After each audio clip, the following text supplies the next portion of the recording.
I'm Femi Okay. I'm Malika Bilal, and you're in the stream. Voting is underway for the next president of the United States. In part 2 of our special stream town hall, we continue our conversation with people from one key voter bloc: immigrants and naturalized citizens. We're about to hear where they stand on some of the key issues and how they feel about the run-up to the 2016 election. We asked immigrants to the United States to describe the 2016 race to the White House in one word. Here's just a sample of what we heard back. Words like confused, terrified, exhausted, stressed, and one positive word in there, motivated. Now remember, we want to hear from you at home. Keep your comments and your questions for our panelists coming. Don't forget to use our special hashtag StreamElects.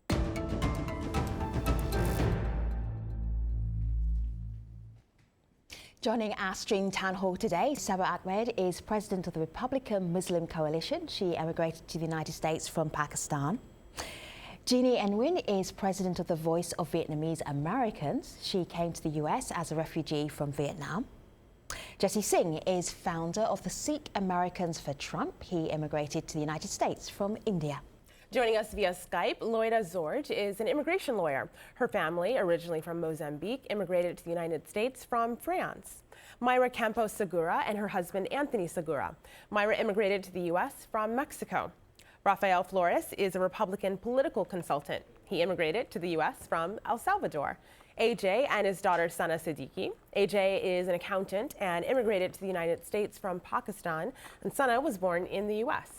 And Emma Bet Bakala, she is an insurance agent and she emigrated to the US from Ethiopia. Thank you, everybody. Thank you, voters, for part 2 of the town hall. How are you feeling so close to finding out who will be the next president of America? Are you feeling in a good mood? Are you feeling positive? How are we feeling? I feel very motivated because we had the first lady president of the U.S. Oh, that is confidence. Who is the most qualified candidate ever. Oh, she wow. has tremendous experience in economy, in embracing immigrants. She has the most inclusive policy for immigrants.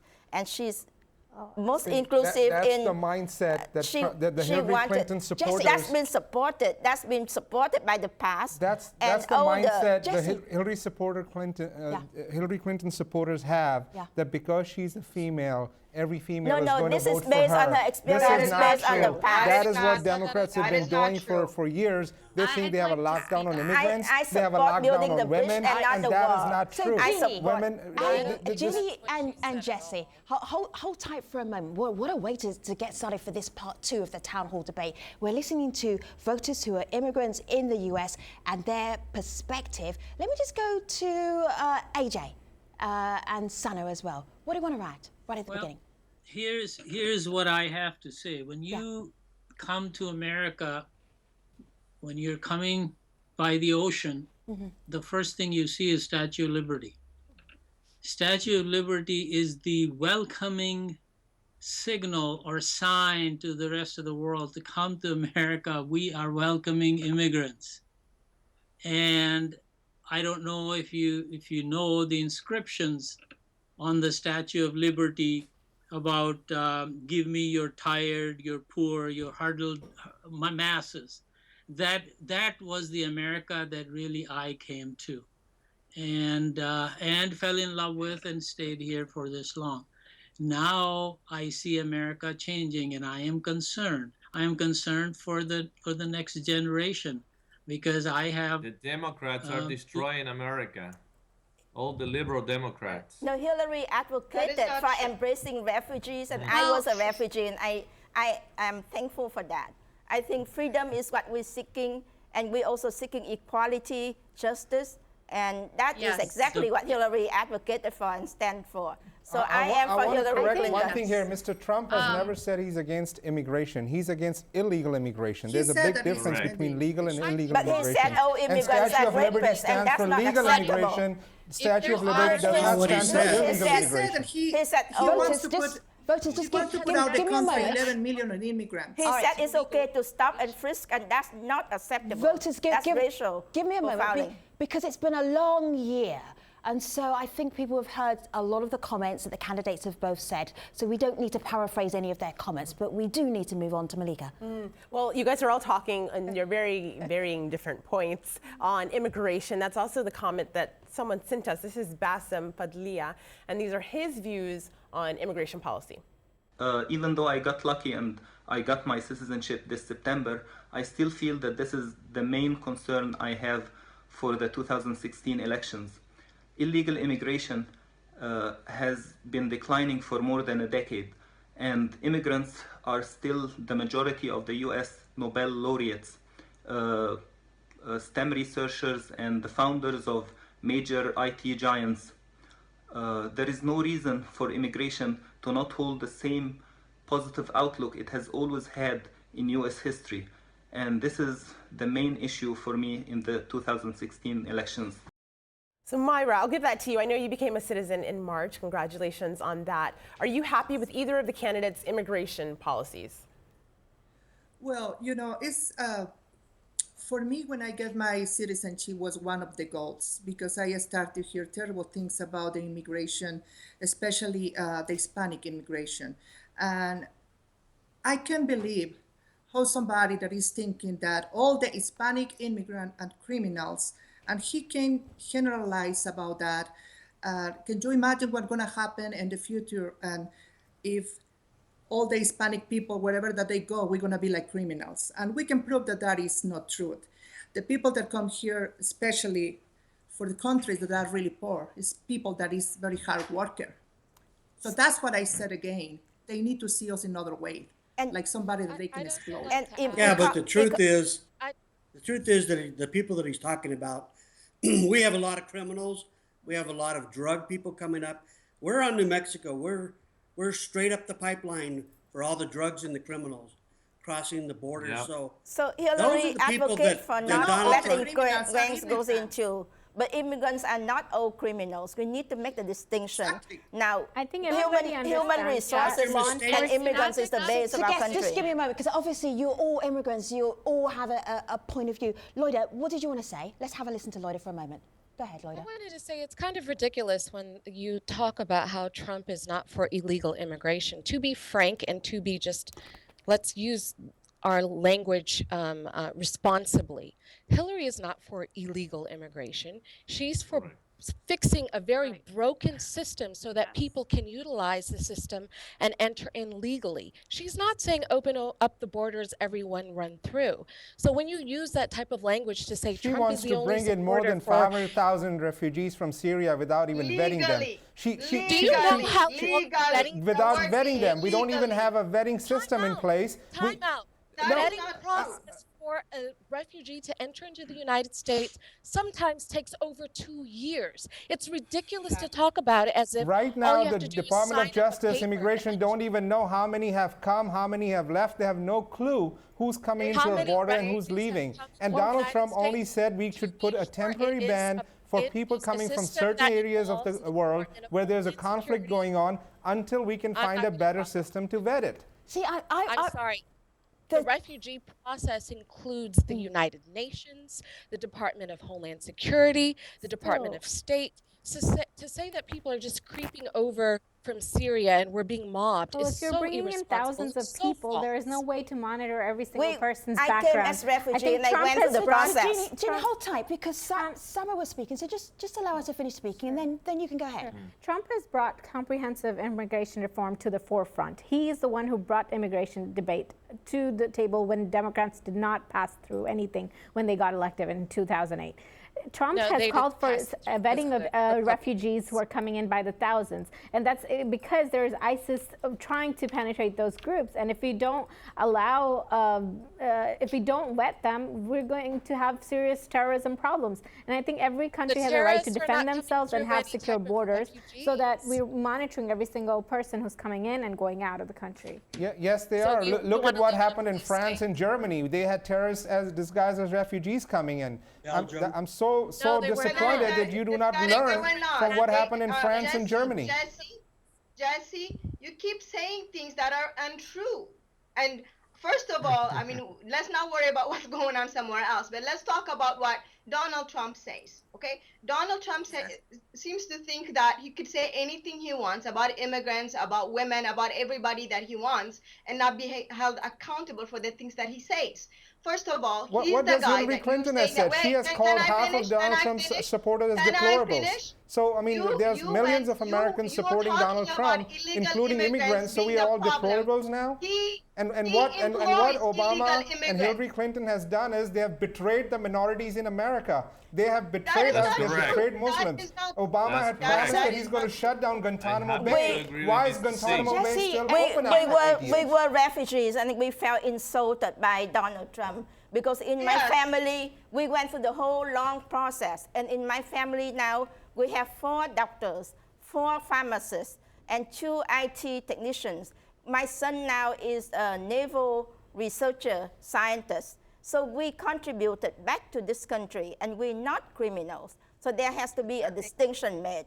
And I think the path to citizenship. He said only people coming from the troubled areas of the world. He insulted us. Because we are talking so much about Trump's words, I want to share just 2 tweets because we're talking about Trump's words, what people on Twitter think about his words from those both sides of the aisle. This is Louis, who says, although he's been vulgar at times, his quote-unquote outsider status and message to end corruption and pay to play resonates with us. On the other hand, this is someone else's view. Abdullah, he says, Trump has no respect for women, race, or religion and discriminates against them is what he means in that tweet. But I want to pivot just a little bit to go to a voice that we haven't heard from a lot in this discussion. This is a tweet we got sent to us from a regular streamer. This is Hen Meki, and you posted this on Facebook, Sana Siddiqui. Today, 1 disabled person, 2 immigrants, 3 nasty women. That's a play on a phrase that was heard at the debate. And 4 Muslims voted. And there's a picture of you and your family, Sana. When you went out to vote, what was the issue that was biggest or at the forefront of your mind? Sure. You know, the kind of the message and the reason behind the picture that I posted, and that speaks on what I believe the issues are that need to come to the forefront, is there have been many politicians that have attempted to, you know, strip me of my values, demean and degrade my beliefs. But there is one thing that they absolutely cannot do, and that is to strip my identity as an American and my right to vote.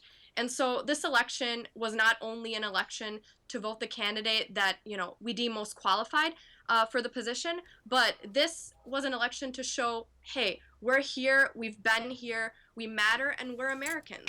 And if you're going to talk about us, then listen to us and involve us as well. I want to bring up the topic of economy and how important is the economy to you? We all come to this conversation where we're all, apart from Malika, as immigrants in the United States, but the economy, extremely important, says one of the voters. Let's have a listen to how the candidates dealt with some key economy issues. Check this out. I am going to renegotiate NAFTA, and if I can't make a great deal, then we're going to terminate NAFTA and we're going to create new deals. We're going to have trade. But we're going to terminate it. We're going to make a great trade deal. I have said repeatedly throughout this campaign, I will not raise taxes on anyone making $250,000 or less. She's been doing this for 30 years. Why the hell didn't you do it over the last 15, 20 years? You were very much involved. Excuse me, my turn. You were very much involved in every aspect of this country, very much. And you do have experience. I'd say the one thing you have over me is experience, but it's bad experience because what you've done has turned out badly. When I saw the final agreement for TPP, I said I was against it. It didn't meet my tests. I've had the same tests. Does it create jobs, raise incomes, and further our national security? I'm against it now. I'll be against it after the election. Raphael, your turn. Yes. Yeah. Economy. Listen, Mr. Donald Trump, I hate to say it, but he's been right on a lot of issues, especially, I'm going to tell you, and I'm almost 90% sure that I will give him my vote tomorrow because, you know, 90%? I told you at the beginning. What's the 10% down? 90%. No, all right. In the next, because we had a dinner here with my wife, my kids, and we brought this issue yesterday, and we still haven't decided. You know, I'm like my friend over there and his wife from Mexico. So Trump was wrong about NAFTA and jobs. NAFTA did not make us lose jobs. During the time of NAFTA, we created 20 million jobs. Jeannie, allow Raphael to finish his thought. Go ahead, Raphael. Yeah. Hillary Clinton is if she becomes the next president, she will be the worst president, just like Obama. Nothing is going to change. Especially, we need these radical changes in Central America, Mexico, and South America. Too much corruption going on, and we just keep giving these Central American countries money and money and money. The law enforcement agency, I was talking to one of them yesterday, and he's telling me Obama is so weak in Latin America. That's why we need someone let's focus here. like Let's Donald focus Trump, on economy. You said very economy strong. was extremely important, and then you went around a lot of different issues. Well, because I don't know if I'm going to have enough time to get across my message to you. But You're I taking have your to moment. tell you these things that can I are tell very, about very the economy important. here? I mean, our companies are leaving us because of NAFTA. All the manufacturers have gone across the border, either into Mexico and Canada. All our IT jobs and high-tech jobs have been exported out to India. So why are we not doing something about it? And Donald Trump is the only candidate who has come across and have taken this issue by the horns. And he wants to change this. We are doing something about it. Since Obama first became president, he has tried to do things about it. He has tried to bring jobs back, and now our jobs has excel. Nothing. Our unemployment rate now Since is Obama down became to president. 1%. So town hall, just go a moment. There's something that I heard that RYDER said, and RYDER, you say that to Saba, and then see what Saba has to say back. RYDER, repeat it. Well, when I hear about Obama and what he didn't do, et cetera, and how, as you were saying, Trump is the only one to take it by the bull by the horns, what has he actually said besides, I've got a great plan, it's going to be a great plan? I mean, at some point you have to hold people accountable to actually break down how great this plan is. And Trump really is not a man of details. He's He's created not. thousands of jobs, and I'm quite confident he would be the best president for our economy. Have you ever gone to his website? He's a businessman. He has a successful track record of creating thousands of jobs all across the United States, and he understands the economy. He understands balancing budget. He can really turn things around in Washington. Did he bankrupt? Have you ever? And how many? Obama has made America bankrupt. We have $20 trillion in debt. We are almost in bankruptcy. Obama has. That's not true. That's not true. Obama has cut the deficit 60% and has brought many jobs back. Why do we have $20 trillion in debt? Ladies and gentlemen of the town hall, take a pause. Take a collective pause. Malika. So I'm going to move us away from the economy to social issues, because that's another thing that people are voting for. This is a video comment we got from Luis. He explains his story. It's pretty gripping. Have a listen. 8 years ago, I arrived in this country. I came here because I was fleeing persecution in my home country, Ecuador, because of being gay. In 2009, I was granted refugee status, and 4 months ago, I became a US citizen. I will be able to vote on Tuesday. With my vote, I will be saying, I want my country to remain a country for all, and especially, I want my country to remain open for people like me, who at some point in their lives had no other place to go. Jeannie, I could see you nodding there, and you've mentioned that you came to the U.S. as a refugee. You were 16, you were in a small boat with your aunts and uncles. I was very thankful for that the U.S. took us in and embraced refugees and treat us with dignity. So I think it's very important. We need to make the distinction between immigrants, refugees, and criminals. And nobody supports criminals, and we were not criminals. But about the economy, I would say that immigrants and refugees, we contributed back, and the economy today is much, much different and better than 8 years ago when we received it from President Bush.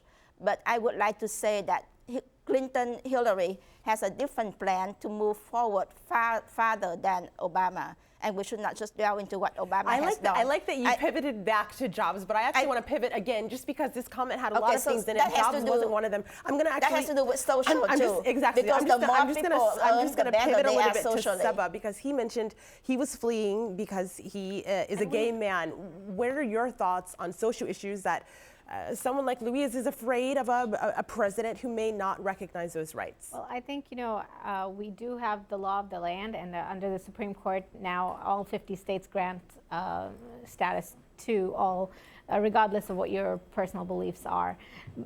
As a country, we welcome all people, But I think, you know, just wedding people and making sure that whoever is coming into the country for our own security and safety is very important. And Trump offers, you know, he's invited all businessmen. He wants to make this country prosperous. Wealthy, you know, safe, secure America is everybody's dream. We all want to see a safer America. We all want to welcome everybody from all around the world, but at the same time, make sure that our domestic policies are also strong and that help all Americans, not just, you know, immigrants or any other one group. I think immigrants are the backbone of the United States, as we are all from different parts of the world, and we're living the American dream. And I think it's very important that we continue seeing that under a strong Republican administration. It's important for Muslim and for Middle Eastern women, and especially American women, that women's rights is being respected here in the US as well. So I feel strongly that Trump did not recognize a woman as a human being that is equal to him. Even the way that he treated his wife, Ivanka said he rated her as a wife. I witnessed and I heard many things Trump said about women. That is so wrong. We almost got through part 1 and part 2 of the town hall without going there. That is socially, that's unacceptable. Statements like that the Hillary campaign is making, that's going to sink their boat. All right, ladies and gentlemen of the town hall, I want to go to the person who I believe is the youngest person in the town hall. Our future, the future of America. Sana, how has this election process been for you? You know, what I've seen a lot is this idea of unity, and you have one candidate who supports unity and an America for all, but then you have a candidate on the other side that is supporting unity for the select. And obviously that's Hillary Clinton and Donald Trump respectively. And so a lot of the rhetoric that's being thrown around in this election has been truly hard to hear personally for me as a young Muslim woman who is a sister of a disabled woman and the proud daughter of 2 immigrants. So I will say that as much as I have been affected and appalled by the language that's being thrown around in this election, I'm also motivated because you know, I know that my voice counts, and I know that I'm strong enough to state that and to help this country be better. I just want to go to Anthony and Milo because I am fascinated by your relationship. Not the nitty-gritty of it, but the political part of it. One is going to vote Trump, one is going to vote for Clinton. How are you going to manage on Wednesday? What's going to happen? We'll get by. Yeah? We'll get by. But people have to remember that when Maida came to the United States, and this is something else, people don't think about being persecuted in Mexico. But the reason that my wife is here is because she was a dentist in Mexico with a successful practice. Yeah. And the drug lords and everybody started attacking her, started coming after me. They were sending me death threats. They were sending her death threats. I had to get her out of the country. And they don't even think about, you know, if I would have gotten here to the United States, we don't know what would have happened. Are you still trying to convince each other to vote the other way? Have you just given up? No. Basically given up. You know, I do with him the same that I do with everybody. I think that we need to respect each other's. And the main thing is that everybody has different circumstances. I'm not going to agree with some of the other persons here because, you know, the position of the president is very important and very serious. And I think that we need to treat with respect to the rest of the people. All right, Myra, and Donald Trump I think that's a good attacking. I think that's a good note. Attacking. It's a good note to pause on, Myra, because there's so much more to talk about. We've got so much in common, so many differences as well. It's been a pleasure spending the town hall with all of you. And then I want to go back via Malika before we wrap up the entire show. This is a tweet we got from someone who says, whoever wins, there will be some incredibly unhappy people who may get violent depending on the circumstances. In a word, Saba, Jeannie, will you agree to accept the results of the election? Yes. Yes, I agree. I think both candidates... 2 sides of the aisle right there, and agree. yeses. Thank you, everybody, for watching part 2 of our Immigrant Voters Town Hall. We'll be doing election coverage all on Tuesday and Wednesday. Stay with us on the stream. Take care. Thanks for watching.